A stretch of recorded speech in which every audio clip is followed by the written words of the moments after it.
সাংগঠনিক অনিয়ম এবং বিশৃঙ্খলার অভিযোগে চট্টগ্রাম কলেজ ছাত্রলীগের কমিটি বিলুপ্ত ঘোষণা করা হয়েছে।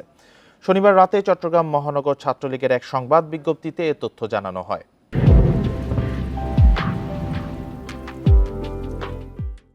বিজ্ঞপ্তিতে বলা হয়, 2018 সালের সেপ্টেম্বরে মাহমুদুল করিমকে সভাপতি এবং সুভাষ মল্লিক সবুজকে সাধারণ সম্পাদক করে ঘোষিত ছাত্রলীগ চট্টগ্রাম কলেজ শাখা কমিটি অনিয়ম ও বিশৃঙ্খলার কারণে বিলুপ্ত ঘোষণা করা হলো।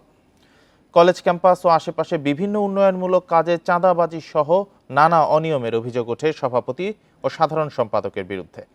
গত 13ই মে তাদের ক্যাম্পাসে অবাঞ্ছিত ঘোষণা করা হয়।